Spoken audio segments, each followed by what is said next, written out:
wabarakatuh. Selamat siang Mbak. Terima kasih sudah bersedia meluangkan waktu untuk wawancara ini. Saya Devi Watika Sari, mahasiswa yang sedang melakukan penelitian mengenai hubungan stres dan kecemasan terhadap kualitas tidur pada mahasiswa semester akhir.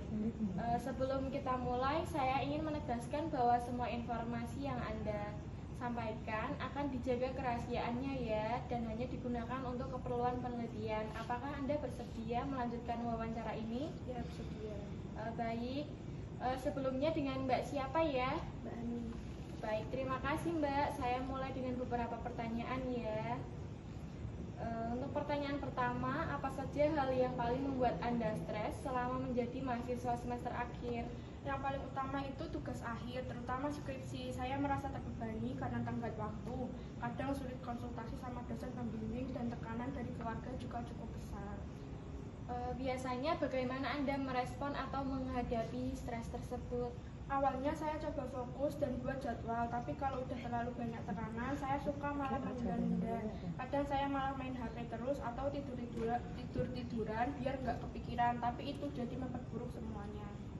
Baik, untuk berikutnya, apakah Anda sering merasa cemas saat mengerjakan tugas akhir atau saat mendekati sidang? Iya, sering banget, apalagi kalau udah dekat deadline dan progres saya belum sesuai. Saya suka kepikiran terus, bahkan saat lagi nggak ngerjain skripsi. Bisa diceritakan lebih jauh, Mbak, bagaimana kecemasan itu mempengaruhi perasaan atau aktivitas harian Anda? Saya jadi susah fokus, gampang panik, dan sering merasa tekan tanpa alasan. Bahkan ngobrol sama teman pun rasanya kayak nggak tenang. Saya juga jadi lebih sensitif. Baik, bagaimana pola tidur Anda selama menjalani semester akhir ini? Kacau jujur saja, saya sering tidur lewat jam 2 pagi dan bangunnya juga nggak tentu. Kadang bisa cuma tidur 3-4 jam semalam. Untuk pertanyaan selanjutnya, apakah Anda mengalami kesulitan untuk tidur atau tetap tertidur? Iya, kadang saya sudah di kasur, tetapi pikiran nggak bisa diam. Mengingat skripsi terus, takut ketinggalan, akhirnya malah jadi gelisah sendiri dan tidak bisa tidur. Baik, menurut Anda, apakah stres dan kecemasan tadi berpengaruh terhadap pola tidur Anda? Sangat berpengaruh Mbak, waktu saya lebih tenang, saya bisa tidur lebih cepat. Tetapi kalau lagi stres atau cemas, tidur saya pasti terganggu banget. Apakah Anda punya cara khusus untuk mengelola stres atau kecemasan? Kadang saya mencoba untuk jalan-jalan sebentar atau mengobrol sama teman.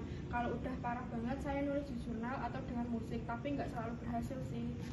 Apa yang biasanya membuat Anda untuk bisa tidur lebih nyenyak? Kalau saya sudah merasa tenang, misalnya habis nyicil sedikit, baru bisa tidur lebih enak. Kadang juga saya pakai aromaterapi atau matiin HP sebelum tidur. Baik, terima kasih banyak atas jawaban dan waktunya hari ini, Mbak. Informasi yang Anda berikan sangat membantu untuk penelitian saya. Apakah Anda memiliki pertanyaan sebelum kita akhiri? Tidak ada, terima kasih juga sudah mengajak saya. Baik, terima kasih ya Mbak. Sekian wawancara saya kepada Mbak Hanum. Terima kasih. Wassalamualaikum warahmatullahi wabarakatuh.